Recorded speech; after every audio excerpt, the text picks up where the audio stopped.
Recent గా 1 month back engagement అయింది. దిగమింగినటువంటి ఆ కష్టం ఏంటి? ఒక అబ్బాయి మీద ఎన్ని హోప్ పెట్టుకుంటుంది, లైఫ్ ఎంత హ్యాపీగా ఉంటుందని అనుకున్నా నేను. ఆ మొబైల్ చూస్తే ఇప్పుడు స్టన్ అయిపోయింది సార్.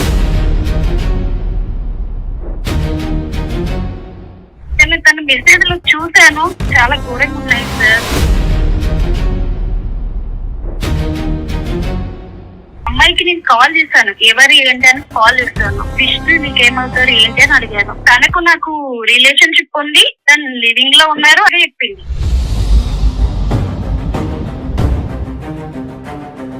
ఇప్పుడు వాళ్ళిద్దరు ఇరువైపులో ఒప్పందమా? తనకి పెళ్లి అయితే ఈ లివింగ్ కట్ అయిపోతుంది, ఇతనికి పెళ్లి అయినా కూడా లివింగ్ కట్ అయిపోద్ది. మ్యారేజ్ తర్వాత ఇట్లాంటి సంబంధాలు పెట్టుకోమేమో అని ఒక అగ్రిమెంట్ తీసుకున్నాము అని నాతో ఇప్పుడు అంటున్నారు.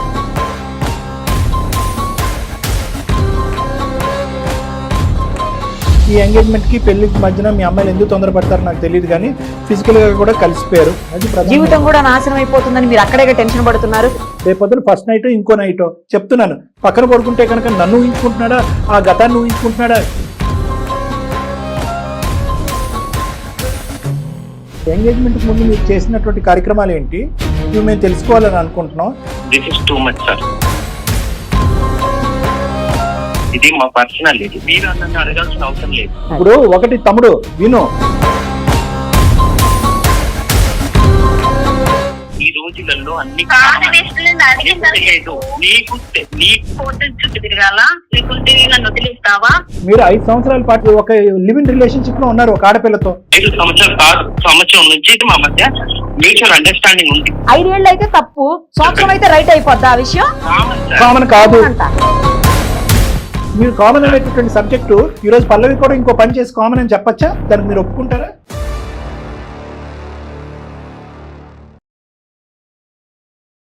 అందమైన జీవితం కార్యక్రమానికి స్వాగతం. ప్రస్తుతం మనతో పాటు ఉన్నారు ప్రముఖ సైకియాట్రిస్ట్ డాక్టర్ కళ్యాణ్ చక్రవర్తి గారు. నమస్తే. మనం చూస్తున్నామండి, ప్రతి దాంట్లో కూడా ట్రస్ట్ లేకపోతే ఒక నమ్మకం అనేది ఏ రిలేషన్షిప్కైనా ఇంపార్టెంట్.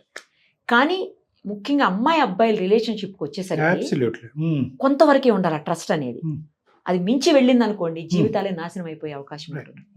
సేమ్ అలాంటి ఇన్సిడెంట్ ఇప్పుడు మనం చూస్తున్నాం. పల్లవి అనే ఒక అమ్మాయి మెయిల్ చేసింది. Right madam. ఆ అమ్మాయి ఇప్పుడు ఒక దారుణమైనటువంటి సిచ్యుయేషన్ లో ఉంది. అవునా? ఒకసారి ఆ అమ్మాయితో మాట్లాడితే తప్పకుండా మన క్లారిటీ వచ్చేస్తుంది. 100% మాట్లాడదాం. తప్పకుండా.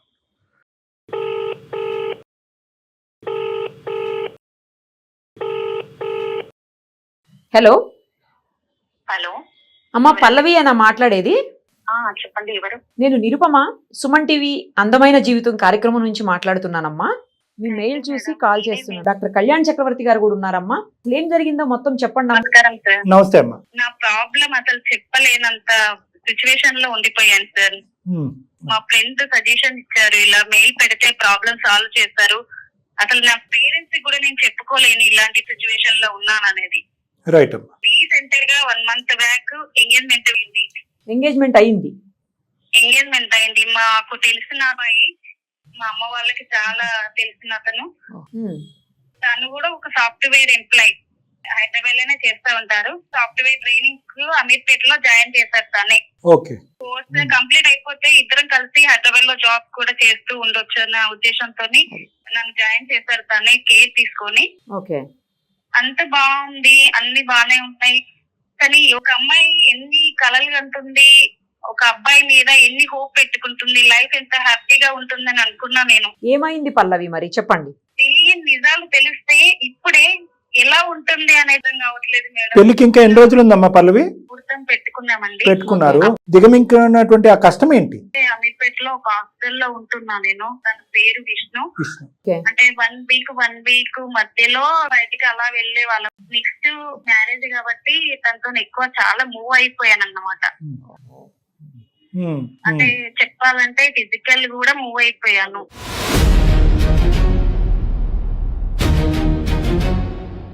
మరి ఇప్పుడు ప్రాబ్లం ఏంటి? ఫోన్ మెసేజ్ వచ్చింది, ఎవరు ఏంటి అని అడిగాను. తన్ని కొలీగ్స్ అని చెప్పారు. కాల్ వచ్చింది, పక్కకెళ్ళి మాట్లాడుతున్నారు. కొలీగ్స్ అనే నేను నార్మల్ గా అనుకున్నాను. మొబైల్ అక్కడే ఉంటుంది కదా అని తీసుకున్నాను. తీసుకునే టైంకి ఆ మొబైల్ చూస్తే ఎలా అంటే నేను అప్పుడే స్టన్ అయిపోయాను సార్.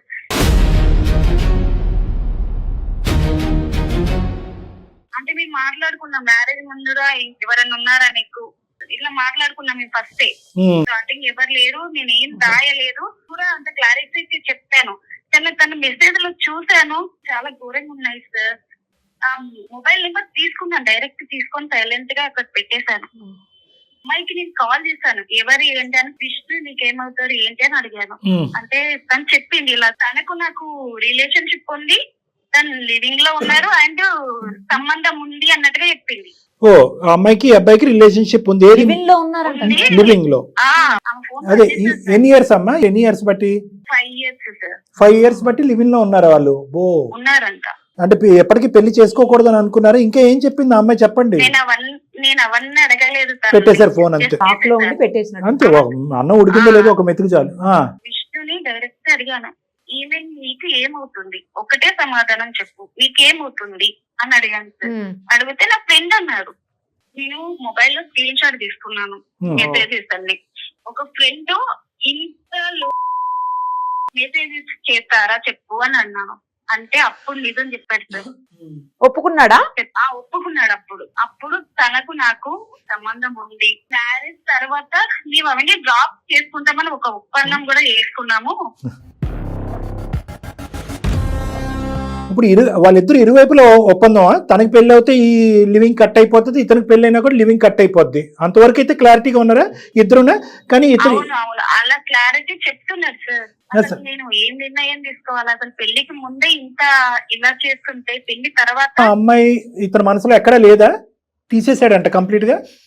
కాల్స్ అయితే నా ముంగటే మాట్లాడుతున్నారు. ఓపెన్ అయిపోయింది కదా, తన ముందే మాట్లాడేస్తున్నాడు కాల్స్. మాట్లాడారు కదా, ఎవరు అంటే కొలిక్ అని చెప్పారు కదా sir. Okay okay, right. So communication continue అవుతుంది అవుతుందని అనుకుంటున్నాను. మ్యారేజ్ తర్వాత ఇట్లాంటి సంబంధాలు ఏం పెట్టుకోమేమో అని ఒక అగ్రిమెంట్ తీసుకున్నాము అని నాతో ఇప్పుడు అంటున్నారు. కూడా అడిగాను సార్. అగ్రిమెంట్ రాసుకున్నారా? అంటే లిఖితపూర్వకంగా రాసుకున్నారా లేదంటే చెప్పుకున్నారా? నాకు తెలీదు సార్, ఆ అగ్రిమెంట్ అనేది తెలీదు. జస్ట్ మెసేజ్ చూస్తే నేను ఇప్పుడు తనని అడిగితే ఆ నిజం ఏదో ఇప్పుడు చెప్తున్నాను. ఇప్పుడు నువ్వు అమ్మాయితో మాట్లాడినట్టు చెప్పకుండానే ఈ అమ్మాయి ఎవరండి అని అడిగారు మీరు. దానికి ముందే అమ్మాయి ఇతనికి చెప్పుంటదేమో, నీ కాబోయే భార్య నాకు ఫోన్ చేసి ఎంక్వైరీ చేసిందిరా బాబు జాగ్రత్తగా అని చెప్పుంటదేమో అమ్మాయి ఇతనికి. ఏమో సార్, అది నాకైతే తెలీదు. మెసేజెస్ లో అర్థమైపోతుంది కదా, ఇంకా అతను కూడా ఓపెన్ అయినట్టు. ఎలాగూ ఈ పెళ్లి తర్వాత రిలేషన్ కంటిన్యూ చేయాలని అనుకోవట్లేదు కదా. అంతే. విష్ణు చెప్పేటటువంటి సంజాయిషిని వినదలుచుకున్నారా? లేదు sir, my heart is broken, ఇప్పుడే వ్యక్తిత్వాన్ని నిరూపించుకోలేనటువంటి వ్యక్తి ఇతనితో పాటు ఒక 60-70 సంవత్సరాలు నేను ఎలా ప్రయాణం చేస్తాను, కంపు అవుతుంది నా జీవితం, ఎలా గుడ్ బై చెప్పాలని అడగటానికి చేశారు. మా పేరెంట్స్ తనని చాలా నమ్మేశారు అండ్ తను చాలా మంచివారు. సిస్టర్ కూడా ఉంది సార్. ఒకవేళ నేను చేసిన పని ఇలా ఉంది అని అంటే మా పరువు కూడా పోతుంది సార్. ఎందుకంటే ఈ అమ్మాయి ఆల్రెడీ రిలేషన్ లోకి వెళ్ళింది కదా. అవును మేడం. దాని వల్ల ఇది బయటపడిపోద్దేమో. ఇప్పుడు ఆ విషయం బయటపడితే ఈ విషయం కూడా బయటపడిపోద్ది కదా ఇప్పుడు తల్లిదండ్రుల దగ్గర. సో ఇప్పుడు ఉన్న పరిస్థితుల్లో పల్లవి 3, 4 సమస్యలు. 1 ఎంగేజ్మెంట్ అయిపోయింది, 2 ఇంకో 4 రోజుల్లో పెళ్లి ఉంది, 3 ఈ ఎంగేజ్మెంట్ కి పెళ్లికి మధ్యన మీ అమ్మాయిలు ఎందుకు తొందరపడతారో నాకు తెలియదు కానీ ఫిజికల్ గా కూడా కలిసిపోయారు. నేను అదే అన్నాను సార్, ట్రస్ట్ చాలా ఇంపార్టెంట్. కానీ కొన్ని విషయాల్లో ఎక్కువ ట్రస్ట్ చేయడం కూడా ఇబ్బంది పడుతుంది. చూడండి, లైఫ్ స్పాయిల్ అయిపోయే పరిస్థితి. అంతే మేడం. అది 3. 4వది ఏంటంటే కనుక అన్నిటికంటే ముఖ్యం, last but not the least ఏంటంటే కనుక ఈ మనిషి ఇంతకు ముందు లివింగ్ రిలేషన్షిప్ లో ఉన్నాడు. అది మోసం. ఎందుకంటే కనుక అది ఈ రిలేషన్షిప్ లో ఉన్నాడో ఇదే ఒకటేనా, దానికి ముందు ఇంకెన్ని ఉన్నాయి మనకు తెలియదు. దొరికింది కాబట్టి దొరికితే దొంగ, దొరకపోతే దొర. అది నువ్వు ప్రత్యేకంగా అడిగావు, నీకెవరన్నా ఉన్నారంటే నో అన్నాడు, నీకెవరన్నా నో అన్నారు. ఈ రోజు ఆ అమ్మాయి కాన్వర్సేషన్ నువ్వు చూడకపోతే అమ్మాయి నువ్వు ఫోన్ చేసి ఉండేదానో కాదు, సాఫీగా ఎప్పటికీ తెలిసేది కాదు. వాళ్ళు కొలీగ్స్ కింద అలా మాట్లాడుకుంటూనే ఉండేవారు. సో ఇక్కడ 4 ముఖ్యమైనటువంటి అంశాలు ఉన్నాయి. 4వది చాలా ఇంపార్టెంట్. 5వది ఏంటంటే కనుక ఇప్పుడు ఎంగేజ్మెంట్ పెటాకులు చేసుకుంటే కనుక కాబోయే పెళ్లి కావాల్సినటువంటి సిస్టర్ ఏమవుతుంది, ఈ వ్యక్తి మీద నమ్మకం పెట్టుకుని ముందుకు ప్రయాణం చేసేటటువంటి తల్లిదండ్రుల యొక్క మానసిక పరిస్థితి ఏంటని మీరు ఇబ్బంది పడుతున్నారు. ఇలాగ 5 సమస్యలు ఉన్నాయి మీకు. రైట్. ఇవేమీ లేవు. నీకు ఒక సిస్టర్ లేదు అనుకుందాం, మీ పేరెంట్స్ అమ్మ నీ ఇష్టం అమ్మ, నీ జీవితం కంటే ఎవరికి కావాలి, చెల్లి పెళ్ళి ఏంటి, ఇదేంటి అదేంటి, నీకు నమ్మకం ఉన్న చోటే నువ్వు నమ్మిన మనిషిని వాటితో జర్నీ చేయాలి. సరే శారీరకంగా కలిశారు, అదొక మోసము. ఈ విధంగా మాట్లాడుకుంటూ వచ్చి ఇక్కడితో ఈ స్టోరీ కట్ చేసి రేపటి నుంచి ఈ మనిషితో ప్రయాణం చేయడానికి అందరూ అంగీకరిస్తే కనుక, నీ ఇష్టం అని అంటే కనుక అటువంటి వాతావరణంలో ఈ మనిషితో జర్నీ చేయడానికి మీ మనస్సాక్షి ఒప్పుకుంటుందా ఒప్పుకోదా? ఇప్పుడే ఇలా మాట్లాడితే నెక్స్ట్ నేను మ్యారేజ్ తర్వాత ఇది కంటిన్యూ అవ్వదు అనేది నమ్మకం లేదు కదా సార్ నాకు. Yeah. ఖచ్చితంగా కంటిన్యూ అవుతుందేమో అని. So very first step are the very first pillar of any marriage correct. Is trust. నమ్మకం బ్రీచ్ అయింది ఇక్కడ. సో కాబట్టి ఏంటంటే ఇతరత్ర ఫ్యాక్టర్స్, ఎంగేజ్మెంట్ అయిపోయింది, పెళ్లి కార్డులు వేసేసాము, జాతకాలు కలిసిపోయినాయి, సిస్టర్ పెళ్లికి ఉంది, ఇన్ఫాక్ట్ శారీరకంగా కలిసాము, ఈ ఫ్యాక్టర్స్ అన్నీ కూడా చాలా వరకు తీసి పక్కన పెట్టాలి అనేది నా అభిప్రాయం. ఎందుకంటే ఇవన్నీ తాత్కాలికమైనటువంటి ఫ్యాక్టర్స్. ఓకే. ఒక ఆడపిల్లకి తన క్యారెక్టర్ అనేది చాలా ఇంపార్టెంట్. ఇక్కడ అన్నిటికంటే ఏదైనా బాధాకరమైన అంశం ఉందంటే అదే. సరే, ఇటువంటి వ్యక్తి, నమ్మకం లేనటువంటి వ్యక్తి, అప్పుడు ఒక రిలేషన్షిప్, దానికి ముందు ఇంకో రిలేషన్షిప్ ఉందో లేదో మనకు తెలియదు, ఫ్యూచర్లో కూడా అదే రిలేషన్షిప్స్ కంటిన్యూ అవుతానేటటువంటి పరిస్థితిలో ఈరోజు నువ్వు తీసుకునేటటువంటి నిర్ణయం అదర్ ఫ్యాక్టర్స్ మీద కంటే నీ మనస్సాక్షి ఫ్యాక్టర్ మీద తీసుకోవాల్సినటువంటి అవసరం చాలా ఉందమ్మా. అది కూడా మనం అతనితో ఒకప్పుడు నువ్వు మాట్లాడమంటే మాట్లాడి ఆ మహానుభావుడి యొక్క వర్జన్ ఏంటనేది ఒకసారి విని ఆ తర్వాత ఒక నిర్ణయం తీసుకుంటే బెటర్ అని నాకు అనిపిస్తుంది. Okay sir. ఇప్పుడు నీకంటే ఎలా అయితే ఎంగేజ్మెంట్ అయిందో ఆ విధంగా అతనికి భయం ఉంటుంది. నెంబర్ 2, ఏ కారణం చేత పెటాకులు అయింది అంటే కనుక అతనికి ఎవ్రీథింగ్ విల్ బికమ్ పబ్లిక్, పరువు తీసి గుంటలో వేసినట్టు అవుతుంది. అతను ఇంటిల్లో 10 అందరూ అతని నెత్తిమే మొట్టుకెళ్ళి మొడతారు. ఒక కల్ప్రిట్ కింద సమాజం అంతా చూస్తుంది. జీవితకాలంలో మళ్ళీ పెళ్లి అవుతుందో లేదో తెలీదు. ఎందుకంటే ఆ అమ్మాయి అయితే కనుక ఇతను చేసుకోను అని చెప్పి అగ్రిమెంట్ రాసేసింది. సో ఇతను ఏంటంటే బ్రహ్మచారిగా ఇలా పూజ చేసుకుంటూ అలా కూర్చోవాలి తపస్సు చేసుకుంటూ. ఈ పరిస్థితిలో ఉంటాడు కాబట్టి అతన్ని ఫస్ట్ అతని నోట్లోంచి వచ్చే డైలాగ్ అతనితో మాట్లాడకముందు నేను ఏం చెప్తాను, మనసా వాచా కర్మ నేను మారిపోయాను సార్, అదేం లేదు సార్, ఆ అమ్మాయి అక్కడే, ఈ అమ్మాయి తప్ప నేను ఎవరితోనే బతకలేను సార్, దయచేసి పెళ్లి చేయండి సార్ అంటాడు. అదే జరుగుతుంది. మరి నువ్వు రెడీయా? అంటే నా భయం ఏంటంటే నేను విలేజ్ లో పెరిగి ఇక్కడికి వచ్చాను సార్. అంటే మా ఫ్రెండ్ లైఫ్ లో ఇలాంటి సిచ్యువేషన్ జరిగింది సార్. తను కూడా ఇలాగే ఒక అబ్బాయి తనను మోసం చేసి ఇలాంటి సిచ్యువేషన్ లో ఎదురైంది కాబట్టి నా లైఫ్ కూడా అలాగే అవుతుందని చాలా భయం వేస్తుంది. మరి పల్లవి, ఒక మాట అంటాను, మీ ఫ్రెండ్ గురించి మీకు తెలుసు, ఆమె అలా జీవితం నాశనం చేసుకుంది. అలాంటప్పుడు పెళ్లి కాకుండానే ఎందుకు అంత తొందరపడ్డం? దానివల్ల ఇప్పుడు మీరు ఇంత బాధపడుతున్నారు, జీవితం కూడా నాశనం అయిపోతుందని మీరు అక్కడే టెన్షన్ పడుతున్నారు. లేదు అంటే ఒక్క నిమిషంలో అతనితో రిలేషన్ కట్ చేసుకునేవాళ్ళు, అవునా కాదా? ఎంగేజ్మెంట్ అయింది కదా మేడం, మ్యారేజ్ చేసుకుంటానని ఒక నమ్మకంతో ఉన్నాను కాబట్టి మూవ్ అయిపోయాను నేను. సరే, చేతులు కాలేక ఆకులు పట్టుకోవటం మనం ఏం చేయలేం. కానీ పబ్లిక్ లో ఈ పొజిషన్ లో ఉండేటటువంటి ఆడపిల్లలందరికీ ఒక మెసేజ్ ఇస్తున్నారు ఆవిడ. ఎందుకంటే till the last minute marriage అయిపోయి ఒక కమిట్మెంట్, ఒక పర్మనెంట్ బాండ్ ఏర్పడేంత వరకు దయచేసి శారీరకంగా కాంప్రమైజ్ అవ్వకండి. నమ్మడానికి లేదు. అంతే, నమ్మటానికి లేదు మేడం. రెండోది ఏంటంటే మేడం, ఈ రోజు ఈ అబ్బాయి యొక్క విశ్లేషణ ఈ అమ్మాయి ఎన్ని రోజులు చేసింది మేడం చెప్తున్నాను. ఒక కోర్స్ ఫీజు కట్టాడు, దగ్గరుండి చదివిస్తున్నాడు, మంచిగా అనిపించాడు, అంతే కమిట్. పేరెంట్స్ చెప్తే ఈ గొడవ చేసేస్తారు, అందుకే ఈ ప్రాబ్లమ్ ని మీరు పరిష్కారం చేస్తారని నేను మాట్లాడుతున్నాను. కరెక్టే పల్లవి. నేను అనేది ఏంటంటే పేరెంట్స్ కి చెప్దామా, ఎప్పుడు చెప్దాము, ఎలా చెప్దాము, ఇవన్నీ తర్వాత మాట్లాడుకుందాం. ఇందాక నేను నీ కోర్టులో ఒక బంతిసిరేను నేను. మనస్సాక్షి, నమ్మకం వర్సెస్ మిగతా ఫ్యాక్టర్స్. పేరెంట్స్ ఏమనుకుంటారు, మా నాన్న ఆరోగ్యం ఏంటి, మా చెల్లి పరిస్థితి ఏంటి, శారీరకంగా నేను కలిసిపోయాను కదా, ఇది ఏమనుకుంటుంది సమాజం, ఇవన్నీ కూడా అదర్ ఫ్యాక్టర్స్. ఫస్ట్ నేను ఎప్పుడు కూడా ప్రయారిటీ ఇచ్చేది ఏంటంటే నమ్మకం, మనస్సాక్షి. ఒక ఓపెనింగ్ స్టేట్మెంట్ ఈ రోజు మొదలు పెట్టావు ఏంటంటే జీవితాంతం మోసం చేయడం అనేటటువంటి గ్యారంటీ అనే ఆలోచనతో ఏ విధంగా అమ్మా అతని పక్కన నువ్వు పెళ్లిపేటలు కూర్చొని తలోంచి ముడుముళ్ళు వేయించుకుంటావు? ఎప్పుడు కూడా నీ గుండె లబ్ డబ్ అని ఉండదా?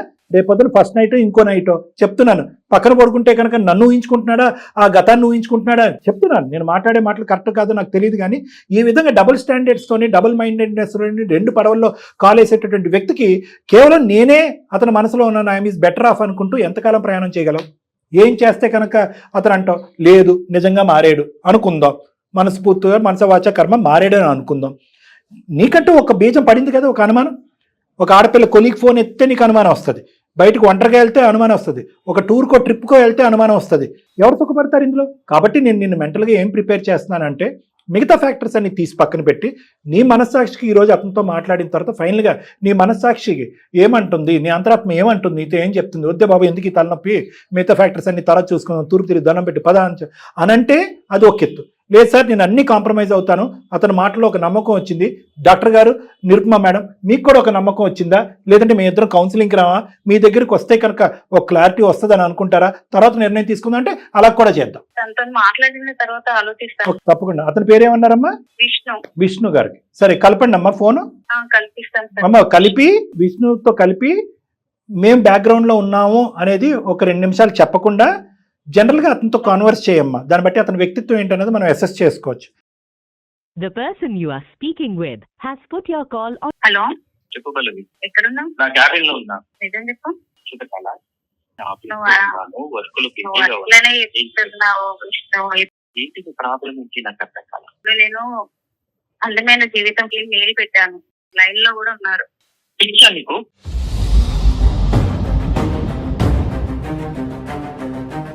విష్ణు గారు ఆ ప్రోగ్రామ్కి తను మెయిల్ చేశారండి. నేను అలాగే డాక్టర్ కళ్యాణ్ చక్రవర్తి గారు ఇద్దరం కూడా ఉన్నాము. మీ గురించి అంతా కూడా తను చెప్పింది మాకు ఆల్రెడీ. మేడం తనకి ఏం తెలియదు మేడం. మీకు చాలా తెలుసు. ఒక నిమిషం, పిచ్చా నీకని ఆవిడ అన్నారు. సార్ ఒక 2 minutes మాకు టైం ఇస్తారా అండి?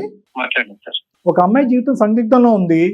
ఆ అమ్మాయి నువ్వు ఎక్కడున్నావు, ఏం చేస్తున్నావు అంటే కనుక నీకు పిచ్చి అని అంటారు మీరు. అందమైన జీవితం ప్రోగ్రామ్ని కనెక్ట్ చేసి ఒక సలహా సూచన తీసుకుందాం అనుకుంటే పిచ్చి అంటారు మీరు. నువ్వు నమ్మవా అని అంటారు. ఎంగేజ్మెంట్కి ముందు మీరు చేసినటువంటి కార్యక్రమాలు ఏంటి, ఇవి మేము తెలుసుకోవాలని అనుకుంటున్నాం. ఇది ఒక అమ్మాయి జీవితానికే కాదు, మొత్తం కుటుంబానికి, ఆ అమ్మాయి భవిష్యత్తుకు సంబంధించినటువంటి చాలా ముఖ్యమైనటువంటి కీలకమైనటువంటి మలుపు ఇది. వెళ్ళాలా వద్దా అని ఆలోచించుకుంటుంది. మేము వెళ్ళమని అమ్మాయిని బలంతో పెట్టట్లేదు. నీ మనస్సాక్షి ఏం చెప్తే అది చెయ్యమ్మని అంటుంది. ఆ మనస్సాక్షికి మీరు ఏ నమ్మకాన్ని ఇస్తారు? మీ గతం ఏంటి, ప్రస్తుతం మీకు ఆ అమ్మాయితో ఉన్న రిలేషన్షిప్ ఏంటి, మీ సో కాల్డ్ ఎవరైతే ఆవిడ? This is too much sir. ఇది మా పర్సనాలిటీ. మీరు నన్ను అడగాల్సిన అవసరం లేదు సార్. ఒకటి మీకు అడగాల్సిన అవసరం నాకు లేదు. Right, beautiful. నాకు చెప్పు విష్ణు. అది ఇప్పుడు ఒకటి తమ్ముడు విను, పర్సనల్ అనేది ఎప్పుడో పరిధిలో దాటిపోయింది. ఇప్పుడు ఆ అమ్మాయికి నీకు ఎంగేజ్మెంట్ తప్ప మ్యారేజ్ అవ్వలేదు. ఇది నా భార్యాభర్తలకు సంబంధించిన అంశం అని మీరు చెప్పడానికి కూడా లేదు. ఎందుకంటే మీరు పరిధులు దాటారు. ఆ అమ్మాయి ముందస్తునే మిమ్మల్ని అడిగింది, ఒరే బాబు నీ జీవితంలో ఏమన్నా ఉందంటే అటువంటిది ఏమీ లేదని ప్రామిస్ చేశారు. జీవితం కంటిన్యూ చేశారు. కొలిక్ అనుకుంటూ ఒక అమ్మాయితో మాట్లాడారు. లక్కీగా ఈ అమ్మాయికి ఒక చాట్ మెసేజ్ స్క్రీన్ షాట్ తీసి దొరకడంతో గుట్టు రట్టయింది. ఈ అమ్మాయితో మాట్లాడింది. కేవలం అందులో చిన్న కొసమేరపు ఏదన్నా ఉంది అంటే కనుక అప్పుడున్న లివింగ్ రిలేషన్షిప్ ఇప్పుడు లేదు అని మేము అగ్రిమెంట్కి వచ్చామని చెప్పి ఆ అమ్మాయి చెప్పింది. ఆ అమ్మాయి మాట మేము ఎందుకు నమ్మాలి? అప్పుడున్న లివింగ్ రిలేషన్షిప్ మీ పెళ్ళైన తర్వాత కంటిన్యూ అవుతుందేమని ఆ అమ్మాయి వణికిపోతుంది కింద నుంచి పైకి. ప్లస్ గతాన్ని కప్పేశారు, ప్రస్తుతాన్ని కంటిన్యూ చేశారు. పెళ్ళైనంత వరకు ఆగచ్చుగా శారీరకపరమైనటువంటి ఆ సుఖం గురించి ఎందుకు ఆగలేకపోయారు మీరు? ఆ అమ్మాయికి అబద్ధాలు చెప్పారు. ఇదే నిజాలు చెప్పుంటే కనుక ఆ అమ్మాయి మీకు 1 ఇంచు 10 కిలోమీటర్ల దూరంలో ఉండేది. మీకు ఉన్న విషయం మొత్తం క్లియర్ గా చెప్పాను. ఎప్పుడు చెప్పావు? నాకు అడిగినాక చెప్పావు. ఎవరితోనైనా సంబంధం ఉందా అని అడిగాను కూడా. నువ్వేమని చెప్పావు? నాకు లేదు అని చెప్పావు. నాకు మళ్ళీ ఇది మా నేను personal ఇప్పుడు అడిగాక నువ్వు నాకు ఇప్పుడు చెప్పావు. తను నా best friend. Best friends close ఉంటారా? ఉంటారు. ఈ రోజులలో అన్ని కాదు విష్ణు, నేను అడిగింది తెలియదు. నీకు తెలియదు. దాని మీద కూడా ఒక కోర్స్ చేయించి అమీర్పేటలో. పెళ్లి ఇంకా 1 నెల కూడా లేదు, అప్పుడే నువ్వు అనుమానించడం ఇవన్నీ చేస్తే విష్ణు, పెళ్లి కాకముందే ఇలా ఉంటే మరి పెళ్ళైన తర్వాత మరి నేనేంటి, నా పరిస్థితి ఏంటి? కోర్టు చుట్టూ తిరగాల, లేకుంటే నన్ను వదిలేస్తావా? అట్లా నేనే అయిపోతా. అది సమాధానం చెప్పు విష్ణు. అసలు నేను ఒకటే చెప్తున్నాను, ఈ రోజు ఆ అమ్మాయి ఒంటరి పోరాటం చెప్తుంది. ఇదే ఇంకో విధంగా ఇంకో పంచాయతీ పెట్టి అటు తల్లిదండ్రులు ఇటు తల్లిదండ్రులు కూర్చోబెట్టి అందమైన జీవితాన్ని ఇన్వాల్వ్ చేయకుండా కూడా ఆ అమ్మాయి లెక్క తేల్చుకునేది. దయచేసి ఆ అమ్మాయి ఒక బాధను మీరు అర్థం చేసుకోండి. ప్రాక్టికల్ గా ఒక కాన్ఫిడెన్షియల్ సిచ్యువేషన్ లో మనం ఇక్కడ మాట్లాడుకుంటున్నాం. ఇది మీకు బంగారం అయినటువంటి అవకాశం మిమ్మల్ని మీరు నిరూపించుకోవడానికి. కేవలం ఫ్రెండ్షిప్ ఏంటండి గడుదు గుడ్డు. మీరు 5 సంవత్సరాల పాటు ఒక లివింగ్ రిలేషన్షిప్ లో ఉన్నారు ఒక ఆడపిల్లతో. 5 సంవత్సరాలు కాదు, సంవత్సరం నుంచి నుంచి మా మధ్య మ్యూచువల్ అండర్స్టాండింగ్ ఉంది. సరే, సంవత్సరం అయినా కూడా మీరు ఎంగేజ్మెంట్ అయింది 1 month బ్యాకే కదా. 5 ఏళ్ళు అయితే తప్పు, సంవత్సరం అయితే రైట్ అయిపోద్దా ఆ విషయం? కాదండి మేడం, మరి తర్వాత మేమిద్దరం విడిపోతాం అంతే. తల్లి కంపెనీలోనే పనిచేస్తుంది, నేనే కంపెనీలో. ఏంటండి ఇలాంటివి కూడా ఉంటాయా? వినడానికే చాలా చండాలంగా ఉంది. కామన్ కాదు, దయచేసి మమ్మల్ని అందరినీ ఇంక్లూడ్ చేయొద్దు అందులో. అది కామన్ కానే కాదు, ఎక్కడ కామన్ అబ్నార్మల్. ఇది అబ్నార్మల్. ఎలా కామన్ అండి? ఎలా కామన్? ఒకటి నేను చెప్తున్నాను, ఇప్పుడు కామన్ అని చెప్పి నెక్స్ట్ ఇంకో అమ్మాయిని పెళ్లి చేసుకుని ఉంటే అది కూడా కామన్ అంటావా? ఏమో మేబీ అలాగే అనిపిస్తుంది నాకు. ఏ విధంగా ఈ కట్టుకుపోయే 4 రోజుల్లో కట్టుకుపోయేటటువంటి ఈ అమ్మాయితో నువ్వు మొదలుపెట్టే ప్రయాణం is different from the girl with whom you have lived for 1 year 10 years నాకు అనవసరం. ఒక 1 year పాటు ప్రయాణం చేసినటువంటి ఆ అమ్మాయితో పాటు ప్రయాణం చేసేసి ఎప్పుడైతే పెళ్ళిళ్ళు కుదురుతాయో మన ఇద్దరం బై బై చెప్పేసుకుందాం అనేటటువంటి ఆ ప్రయాణానికి 3 ముళ్ళు వేసి చేసేటటువంటి ఈ ప్రయాణానికి ఏంటి డిఫరెన్స్? మీ లెక్క ప్రకారం 3 బిల్లు తర్వాత కూడా కంటిన్యూ అవ్వచ్చు కదా ఈ సో కాల్డ్ ఫ్రెండ్షిప్లు లివింగ్ రిలేషన్షిప్లు. పెళ్ళైన తర్వాత మేమిద్దరం డివైడ్ అయిపోతాం అంతే. ఎవరు డివైడ్ నేను అయిపోతారు? అక్కడ మీరు డివైడ్ ఉంటాను. అయిపోయినట్టున్నారు. మీరు ఏదో ఒక పడవలో ప్రయాణం చేస్తే కనుక బాగుంటుంది. మీ గతాన్ని మీరు తీవ్రంగా ఖండించి, సార్ నేను అలా చేయకుండా ఉండవలసింది, లేదంటే చేసినా కూడా అమ్మాయికి చెప్పు ఉండవలసింది అనే విధంగా మీరు అన్న అప్రోచ్ అయ్యండి. పెళ్లికి నాకు ఉండేటటువంటి విలువ వాల్యూ ఇదండి, పెళ్లికి నేను ఇచ్చేటటువంటి ఇంపార్టెన్స్ అండి, అది గత జీవితం అండి, తెలుసో తెలియకో కంటిన్యూ అయింది, అది అక్కడ ఎండ్ అయింది. ఎవరు మీరేం చేస్తున్నారు? డబుల్ స్టాండర్డ్స్ చూపెడుతున్నారు. ఒకటి ఇది ఇది common కామన్ అంట. అండి అంటున్నారు, అదండి ఇది అంటున్నారండి, నేను వేరే దేశం తిరిగితే ఈ అమ్మాయి చూస్తుందని అంటున్నారు.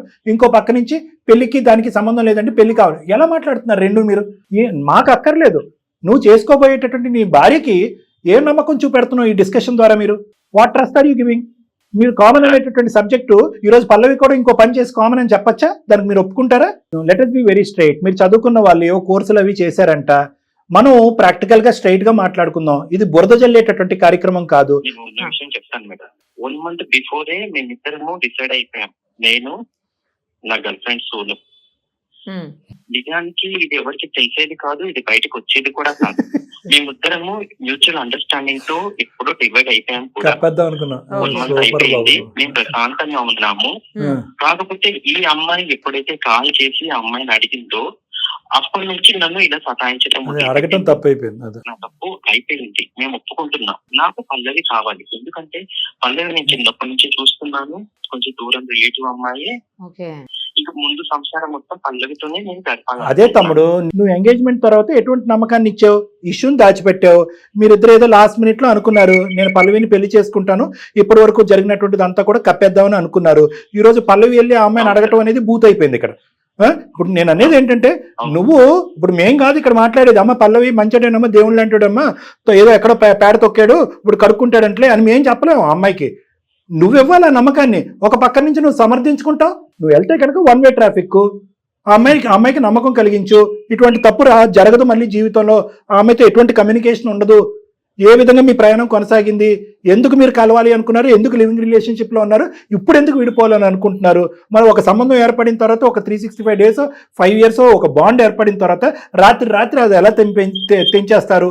రేపొద్దున ఏదైనా పల్లవితో జరగలేనటువంటి ఒక డిస్టర్బెన్స్ వస్తే నువ్వు ఉంటావో ఊడుతావు అన్నది ఆ అమ్మాయికి నమ్మకం ఏంటి? ఎందుకంటే అంత జిగిరి దోస్తే మీ ఇద్దరు ఏమీ లేనట్టు చిటికేస్తే మంత్రంలాగా ఇలా విడిపోయి ఎవరికి వాళ్ళ ఎంగేజ్మెంట్లు, ఆ అమ్మాయి సోను ఎంగేజ్మెంట్ మ్యారేజ్, నీ ఎంగేజ్మెంట్ మ్యారేజ్ చేసుకుంటున్నారు. రేపొద్దున పొరపాటుని ఇంకా బిక్కుమంటూ భయంగా ఉండాలా పల్లవి జీవితాంతో నీతో? వీటన్నిటికి ఒక సమాధానం చెప్పాలి నువ్వు. ఏదో ఈ కాల్లో అయిపోయేటటువంటిది కాదు ఇది. ఎందుకంటే జీవితాలకు సంబంధించినటువంటి అంశం. ఈ 40 నిమిషాల్లోనే నేను నిరుపమ మేడము అమ్మా దేవుడమ్మా ఏదో అమ్మా అని నీ గురించి అయితే మేము పొగడలేము. ఎందుకంటే ఇక 2 అంశాలు, నువ్వు మారినా ఒక ప్రాబ్లము, మారకపోయినా ఒక ప్రాబ్లం. నువ్వు మారితే మీ దగ్గరికి వస్తే బెటర్ మేడం. మారితే ప్రాబ్లం ఏంటన్నది ఒకసారి చెప్తాను. ఇందాక నేను చెప్పాను, ఫోన్ కాల్ ఎత్తుతూనే ఒరే బాబు ఎక్కడున్నావు అని అడిగింది. లేదు క్యాబిన్లో ఉన్నానని 10 సార్లు చెప్పావు నువ్వు. ఆ అమ్మాయి రేపొద్దున ఇదే షారా మామూలు అయిపోతుంది. ఇంకా మీ జీవితంలో ఆవిడ్ని ఎక్కడో పెట్టి నువ్వు ఎక్కడికి వెళ్ళావు, నువ్వు ఎక్కడో ఉండే అమ్మాయిని ఎక్కడికి పంపించలేవు. ఎక్కడికి ఎక్కడున్నావని నిరూపించుకోవడానికి ఇద్దరు వీడియో కాల్ చేసి చూపెట్టాలి. ఈ గోల్ ఒకటి ఎక్కువైపోయింది ఈ మధ్యన. నార్మల్ కాల్ ఎందుకు చేసాం, వీడియో కాల్ ఎందుకు చేయలేదు? మళ్ళీ వీడియో కాల్ మొహం దగ్గర పెట్టుకుంటే అదొక మనం దూరంగా పెట్టి వీడియో కాల్ అంటే. ఇలాంటి చండాలం అంతా మీరు మీ పిల్లలు చూడకూడదు. అంటే కంప్లీట్ క్లారిటీ వచ్చేంత వరకు, ఇందాక నేను మాట్లాడిన మాట మళ్ళీ మాట్లాడుతున్నాను పల్లవి, కంప్లీట్ క్లారిటీ వచ్చేంత వరకు మిగతా పారామీటర్స్ అన్ని తీసి పక్కన పెట్టేసి పూర్తి స్థాయిలో ఈ మనిషి అంటే ఏంటి అనేటటువంటిది నా సమక్షంలో ఒక 4-5 సార్లు కౌన్సిలింగ్ వస్తే కనుక, ప్రీ మ్యారిటల్ కౌన్సిలింగ్ అంటారు మేడం, చాలా కామన్. వస్తే కనుక అప్పటికీ కూడా నీకు నమ్మకం వస్తే కంటిన్యూ అవుతుంది కానీ మ్యారేజ్ లో. లేదు సార్ నమ్మకం రావట్లేదంటే మీ పెద్దవాళ్ళకి ఎలా కమ్యూనికేట్ చేయాలో నాకు తెలుసు, మీ ఇంట్లో ఉండే కుటుంబ సభ్యులకి ఎలా కమ్యూనికేట్ చేయాలో కూడా నాకు తెలుసు. ఓకే సార్, మేమిద్దరం కలిసి మీ దగ్గరికి వస్తాం సార్. వచ్చి ఏదైనా ఒక సొల్యూషన్, మా పరిష్కారం ఇవ్వండి సార్. నా తమ్ముడు ఏమంటాడు విందాం. బాబు ఏమంటావు నువ్వు? ఓకేనా విష్ణు? నా మాట అదే సార్, నేను పల్లవిని చాలా బాగా చూసుకుంటాను, కానీ తనే ఈ మధ్య కాలంలో అలా చేసింది, అందువల్లే నేను కొంచెం డిస్టర్బ్ లో ఉన్నాను. సర్లే, తన ఇంకేం ఇదే పనిగా అందరినీ అడగదులే కానీ, చుట్టుపక్కల అమ్మాయిలందరికీ మా ఆయన వచ్చి నీతో మాట్లాడాడు, మా ఆయన వచ్చి అదేం జరగదులే కానీ, నువ్వు నిజాయితీగా మాట్లాడుతున్నావు, నీ పద్ధతులు మార్చుకుంటాను నువ్వు అంటున్నావు.